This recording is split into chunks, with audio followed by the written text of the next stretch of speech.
São vários aspectos, mais uma vez, a se comentar a respeito do depoimento da doutora Luana Araújo. Em primeiro lugar, eu quero voltar a algumas questões de princípio sobre a manipulação do debate público que os bolsonaristas tentam fazer durante uma CPI da Covid, que obviamente constrange o governo que não comprou vacinas quando lhe foi oferecida. Quando as vacinas foram oferecidas para o governo Bolsonaro, principalmente por parte da Pfizer e do Instituto Butantan, em 2020. Então é bom lembrar, em primeiro lugar, que os petistas tentaram transformar as fraudes fiscais de Dilma Rousseff num duelo com o então presidente da Câmara, Eduardo Cunha, que depois veio a ser preso por outros casos. Da mesma forma, os bolsonaristas tentam transformar a sabotagem do combate à pandemia, com a indiferença e a recusa de ofertas das farmacêuticas, num duelo com o Renan Calheiros, que foi escolhido como relator da CPI da pandemia, CPI da Covid, como se chama, e ele sendo alvo, evidentemente, de outras investigações, chegou a ser alvo de 18 inquéritos. E eu sempre defendi, claro, que todas essas investigações avançassem e sempre critiquei todas as manobras para que essas investigações não avançassem. Manobras das quais, em termos gerais, na frente ampla pela impunidade, como eu costumo chamar, o bolsonarismo participou, protagonizou, a ponto até de ser exaltado pelo próprio Renan por fazer isso, numa entrevista de TV que eu compartilhei no meu Twitter. Então o choro é livre, mas todos têm de responder pelos seus atos. A sujeira de um em relação a um outro caso não exime um presidente da República, nesse caso, de responder pelas suas omissões deliberadas de socorro e pelas suas ações alopradas, baseada em teses de uma claque virtual que não entende absolutamente nada de infectologia, de epidemiologia. Muito bem, dito isso, é preciso considerar o contraste entre o depoimento técnico e objetivo de uma médica infectologista, especialista, portanto, no tema em questão, graduada pela Universidade Federal do Rio de Janeiro, mestre pela Universidade Johns Hopkins, nos Estados Unidos, uma das mais prestigiadas, não só nos Estados Unidos, se não for a melhor dos Estados Unidos, na área, inclusive, mas do mundo inteiro. Uma pessoa altamente qualificada para falar sobre esse tema. E ontem eu chamei a atenção para o fato, que foi colocado, inclusive, por alguns senadores, principalmente o senador Otto Alencar, que foi atacado pelos bolsonaristas à noite, principalmente, hoje de manhã, que a Nise Yamaguchi é uma oncologista, ela não é sequer infectologista, não é epidemiologista, e ela decidiu influenciar o presidente da República, Jair Bolsonaro, em sua política pública de suposto combate à pandemia, endossando e legitimando um medicamento ineficaz como uma panaceia, como foi tratado pelo presidente da República, que eximia o próprio presidente de fechar acordo com as farmacêuticas para comprar vacina. Porque isso foi usado pelo presidente assim. Claro que o discurso dela ontem na CPI, eu analisei aqui em detalhe. Ela tentou colocar ali a cloroquina como mais uma coisa entre várias frentes de atuação. A do presidente não foi assim. A política adotada pelo presidente, e em parte com a chancela dela, foi uma política de, nós temos um medicamento aqui, então vamos continuar tudo normal, senão você é frouxo, senão é maricas. Tem que enfrentar de peito aberto. E isso foi colocado hoje pelos senadores, que eu venho cobrando tanto aqui, que é essa associação entre a cloroquina e a sabotagem da quarentena, do distanciamento, o isolamento social e da rejeição às vacinas. A cloroquina serviu para isso, para alimentar o desejo do Jair Bolsonaro de manter a economia rodando independentemente do risco de morte para a população, porque tem interesse em competir em 2022 com indicadores econômicos positivos, que possam fazer com que a população brasileira vote nele, porque na cabeça dele, isso que era importante. É claro que ele vai perder votos de um lado, e vai fazer toda uma campanha para tentar ganhar do outro, mas vai perder votos pelo fedor de cadáver que se espalhou no Brasil, em razão de 460 mil mortos por Covid-19, muitos dos quais poderiam ter a vida preservada se tivessem sido vacinados antes. O senador Otto Alencar, antes de chegar aqui no conteúdo do depoimento da Luana Araújo.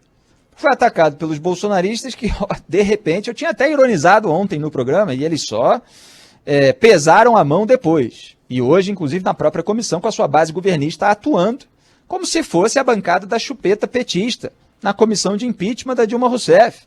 Bancada da chupeta, apelido que eu dei na época, porque ficavam esperneando. Hoje foi a mesma coisa. O que aconteceu? O senador Otto Alencar, que é médico, ele confrontou a Nise Yamaguchi em vários pontos.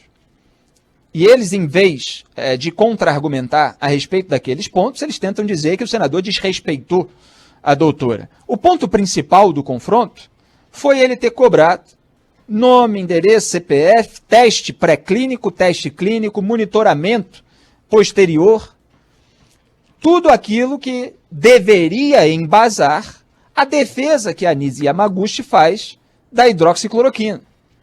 Ora, porque é muito fácil chegar e falar assim, não, eu experimentei isso com 300 pacientes e a maioria que tomou esse medicamento melhorou da Covid-19, não teve um quadro mais grave. Ora, a gente está tratando de um vírus, de uma doença, que atinge uma determinada porcentagem da população, e uma grande porcentagem da população, que atinge com quadros graves, evidentemente, resultando em óbitos, uma pequena parcela, mas claro que uma população grande como a do Brasil é muito significativa, e que deixa, talvez a maioria dos infectados, sem um sintoma mais grave. Então você, ouvinte, que está me escutando, no carro, na volta do trabalho, que está na academia, que está em casa fazendo suas tarefas domésticas, você taxista, você sabe, ou você já teve a Covid-19, ou você conhece alguém que já teve, alguns, evidentemente, tiveram perdas próximas, você pode fazer uma pesquisa e falar assim, bom, vou pegar aqui o grupo de pessoas que tiveram a Covid-19 e não tiveram sintomas graves, nem foram internados, nem foram entubados, nem morreram. Vamos fazer uma pesquisa aqui e ver todo mundo que bebeu água? Vamos lá, ver todo mundo que bebeu água. Aí você certamente vai descobrir que 100% desse grupo, se você pegar 20 pessoas próximas, 30, e cada uma pegar mais esse número, se você chegar a 300, você vai ver ali que 300 pessoas beberam água. Talvez uma ou outra não beba água por algum motivo, acho esquisito, mas normalmente vai ter vai haver vários produtos que, como a água, todas essas pessoas consumiram. E aí, bom, elas melhoraram. E aí você vai dizer que então elas melhoraram por causa da água? É claro que não. Eu mesmo tive Covid-19. E eu vou dizer que porque eu bebi água, bebi suco, ou porque eu bebo vitamina C, que eu tomo em qualquer circunstância que eu acho apropriada, ou vitamina D, qualquer coisa dessa tenha curado a Covid-19. Não é assim que se faz. Qualquer coisa que você comeu, então curou a Covid-19, porque você comeu e você se curou. Ora, precisa ter todo um estudo com todo o método científico para estabelecer que aquele medicamento foi responsável direto pela sua melhora. E isso foi cobrado pelo senador Otto Alencar, a doutora Nise Yamaguchi, e ela não conseguiu demonstrar que havia um estudo embasado por trás daquilo que ela estava afirmando. E tentou sair pela tangente. E aí começa o discurso de vítima, que foi desrespeitada. Mentira! Foi tratada como senhora, vossa senhoria, com todo o tratamento. Agora, foi confrontada em razão daquilo que fez de ruim, em termos de influência, no gestor da saúde pública no Brasil, que não é competente para tal e deveria colocar no cargo de ministro da Saúde gente mais competente do que ele, mas preferiu colocar o Eduardo Pazuello para obedecê-lo, porque os mais competentes não o obedeciam. Foi procurar a doutora Nise Yamaguchi porque queria alguém que confirmasse e endossasse a sua tese prévia, pré-concebida, para não dar o braço a torcer para todos aqueles que criticavam a conduta dele. E o que ficou claro no depoimento de hoje, chegando nele então, da Luana Araújo, é que ela é altamente qualificada, é que ela tem uma habilidade verbal enorme, tem uma capacidade, uma inteligência, um didatismo impressionante, lúcida, de uma maneira que não serve para o governo do Jair Bolsonaro. Então ela chegou a ser indicada ali para ocupar uma secretaria do Ministério da Saúde e 10 dias depois foi praticamente desconvocada. E aí ela tomou todo o cuidado porque ela quis dar um depoimento 100% técnico, mas houve as perguntas, como aconteceu isso? Por que aconteceu isso? E ficou muito claro, embora ela não tenha desejado entrar na seara política, mas é algo que já foi praticamente admitido pelo próprio Marcelo Queiroga, atual ministro da Saúde, é que ela não passou pelo crivo político. Porque uma pessoa com a competência dela, que diga verdades, que contrariam a narrativa de pessoas leigas e alopradas, não serve para esse governo. O que serve para esse governo é uma doutora que não consegue se deslocar daquela posição de defensora de uma tese que foi derrubada em todo o mundo civilizado pelas instituições do primeiro time. Então, uma doutora que está muito mais próxima do fanatismo do que da ciência, que tem uma obsessão por uma tese, a despeito de toda a prova em contrário. E aí você chega à parte, por exemplo, do depoimento da Luana Araújo, em que ela não digo nem confrontada, porque Eduardo Girão não confronta ninguém. Ele tira ali um material que parece do WhatsApp, né, disparado pela militância bolsonarista, e tenta mostrar para uma cientista de verdade. E aí ela falou assim, a respeito da Organização Mundial da Saúde, já ter descartado o uso da cloroquina contra a Covid, e obviamente o bolsonarismo tenta macular ali a imagem da OMS. Ela respondeu, aspas, é relativamente natural. A produção pode me avisar aí também, Fábio, Débora, se tiver mais algum vídeo para colocar, mas se não eu leio aqui a declaração dela. É relativamente natural que haja uma demora, às vezes, na equalização de uma informação, porque ela precisa valer para todo mundo em todos os setores. Isto posto, se o senhor não quiser levar a OMS em consideração, é de direito, mas aí a gente vai precisar ignorar o NIH, né, NIH, que é o Serviço de Saúde Britânico, né? A gente vai precisar ignorar o CDC, que é o Centro de Controle e Prevenção de Doenças. A gente vai precisar ignorar o FDA, né? O FDA, que é a Agência Americana de Alimentos e Drogas.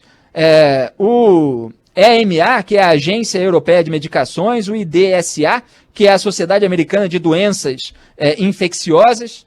Fecha o aspas. Então, todas essas instituições, aliás, ela continuou, têm exatamente a mesma posição contrária sobre o tratamento precoce. Vamos acompanhar para ilustrar, Felipe? Por favor. Vamos lá, então. Será que esses milhares de médicos do tratamento precoce devem ser chamados de charlatões, criminalizados ou censurados, como tem ocorrido até nessa CPI? Se o senhor não quiser levar a OMS em consideração, é de direito. Mas aí a gente vai precisar ignorar o NIH, que é o Serviço de Saúde britânico, a gente vai precisar ignorar o CDC, que é o Centro de Controle e Prevenção de Doenças, a gente vai precisar ignorar o FDA, que é a Agência Americana de Alimentos e Drogas, o EMA, que é a Agência Europeia de Medicações, a IDSA, que é a Sociedade Americana de Doenças Infecciosas, porque todas essas instituições têm exatamente a mesma posição sobre o tratamento precoce. Após a publicação dos estudos, todas as associações mudaram de ideia. Será que não deixamos morrer milhares de pessoas por causa de um dogmatismo científico? Absolutamente natural que lá no começo da pandemia a gente tenha tentado todas essas coisas. O mundo inteiro tentou isso, mas insistir depois de um ano de pandemia e de evidências acumuladas, dezenas de revisões sistemáticas, estudos bem feitos, randomizados, controlados, de qualidade, porque você pode randomizar e controlar porcaria, mas assim, tudo muito bem feito, que a gente insista em algo que infelizmente não tem valor e pior do que isso, pode vulnerabilizar as pessoas. Esse é o ponto. E eu quero só falar aqui que a senhora comentou sobre meta-análise. Meta-análise. Olha aqui, a meta-análise é o que está na ponta. Esse gráfico. Está na ponta da evidência mais robusta. Eu vou aproveitar, porque esse gráfico é um gráfico errado, senador. Essa ponta está aí porque as pessoas, de novo, confundem meta-análise com revisão sistemática. Meta-análise não é um tipo de estudo, ela é uma ferramenta estatística. Então, só para lhe deixar numa situação um pouco melhor, nesse sentido aí do gráfico, o que está lá em cima é revisão sistemática, que normalmente é acompanhada pela ferramenta de meta-análise. Esses médicos... Quer dizer, ela deu uma aula, ela deu um banho, ela fez picadinho da sabugice do senador autoproclamado independente, que é uma mentira, Eduardo Girão, cujo comportamento eu estou criticando desde o começo da CPI da Covid. E vocês vejam que o Girão ele sabe falar, ele tem articulação verbal. Então é um problema de outra natureza que ele esteja tendo esse tipo de comportamento. Esse gráfico está errado, senador. Quer dizer, o sujeito leva para a CPI um material de propaganda. E aí vem a infectologista, mestre pela Universidade de Johns Hopkins nos Estados Unidos, para dizer para ele que aquilo não vale nada. Aquilo é papel para ser jogado na lata de lixo. Ele não entendeu a diferença entre conceitos fundamentais. E foi isso que ela apontou várias vezes ao longo do seu depoimento. Toda a compactação, propaganda, em geral, é compactação. Meu trabalho diário aqui de análise política, criminal, jurídica, etc., é um trabalho de descompactação. Se mudar de canal, se ir lá para o programa governista, bolsonarista, vocês vão ver o trabalho de compactação o tempo todo. Trabalho entre aspas, né? Porque gente rasteira ou decadente é capaz de fazer isso, dando uma saraivada distribuindo uma saraivada de slogans o tempo todo. Aqui a gente mostra todos os fatos, todas as informações e faz as devidas análises. Era o que estava fazendo na sua área, com todos os termos técnicos, a doutora Luana Araújo, em contraste total com o comportamento da Nise Yamaguchi, que não conseguia dizer qual era o estudo sobre eficácia que embasava aquelas afirmações dela, de natureza meramente empírica.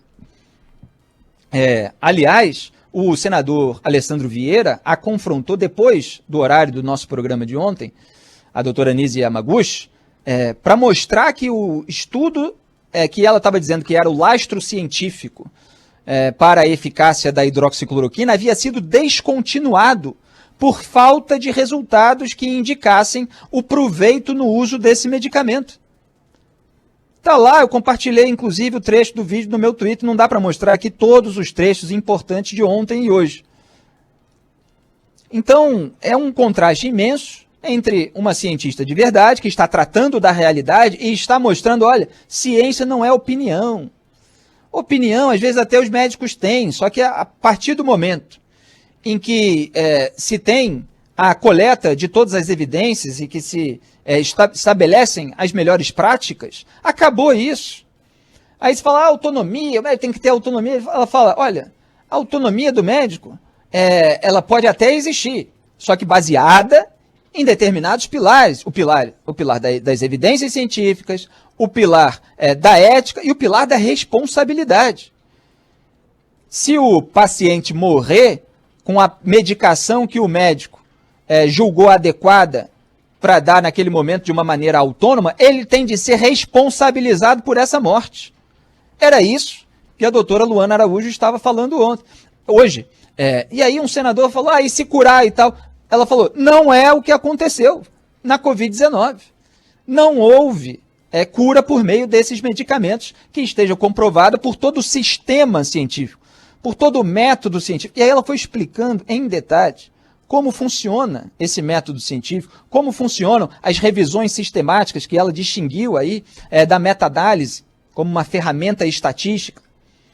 Então foi uma aula para todos esses senadores que no fundo sabem muito bem. A gente está tratando de um problema de natureza moral, porque eles sabem muito bem que o presidente da República e as declarações alopradas do presidente foram compiladas lá pelos demais senadores. Eles sabem muito bem que o presidente não comprou as vacinas da Pfizer, que o presidente não comprou as vacinas do Instituto Butantan, que o presidente escolheu a hidroxicloroquina, medicamento ineficaz, como política pública, que ele incentivou a população a se expor à morte e que ele optou pela estratégia burra, falsa, como foi explicado em termos técnicos pela doutora Luana Araújo, da imunidade de rebanho. Estratégia essa que foi alvo do flerte da doutora Nise Yamaguchi, defensora desse tratamento precoce descartado no resto do mundo. E que eles usam assim como um termo mais vago, já expliquei isso aqui,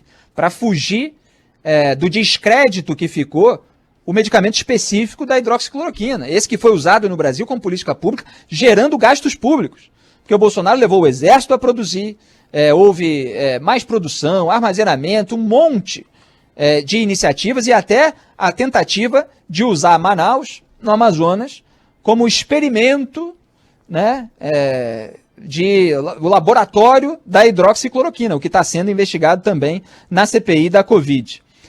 Então, há muitos pontos aí a serem abordados, e ainda a respeito da doutora Nise. É bom deixar claro, porque as pessoas, elas às vezes veem só um momento em que a pessoa que espalhou um monte de mentira é confrontada e fala, ai meu Deus, mas está sendo duro, e esquece toda a mentira que a pessoa espalhou. Aliás, o que foi colocado pelo senador Alessandro Vieira no Twitter, deixa eu ver se eu consigo achar até aqui a postagem dele rapidamente. Ele falou, a estratégia da doutora Nise fica clara tentando transformar sua fala em palestra científica. Não é. E também não estamos falando de autonomia do médico no trato com o paciente. Estamos falando sobre políticas públicas executadas sem base científica concreta. E já são 462.966 mortos. Esse número de ontem, né? Hoje já são mais, evidentemente. Então é preciso fazer essa distinção. Política pública, essa distinção que foi feita pela doutora Luana Araújo. E só para completar, a doutora Nise, a resolução que ela citou, que chegou para se transformar em minuta de decreto sobre mudança da bula da cloroquina, tem uma postagem também do senador a respeito disso, mas não vai dar tempo, ela já continha esse elemento, era para a mudança da bula. Isso que está sendo agora negado numa grande cortina de fumaça, porque o Mandetta e o Barras Torres, que é o presidente da Anvisa, falaram que tinha uma minuta de decreto na mesa do presidente da República para a mudança de bula da hidroxicloroquina para apontar esse medicamento para uso contra a Covid-19. O uso que é ineficaz, conforme todas essas agências do primeiro mundo, do mundo civilizado, apontam, e a OMS apontou para o resto do mundo, concatenando todas essas informações, conforme explicado pela doutora Luana Araújo. O que a gente viu hoje foi uma aula de uma pessoa qualificada que, por isso mesmo, por ser qualificada, por ser lúcida, por ser responsável e competente, não pôde ficar no cargo, porque o cargo exigia a subserviência a uma narrativa eleitoral, a incapacidade do presidente da República de conceder, de dar o braço a torcer, de que a sua tese inicial era furada e ela causou graves danos à população brasileira.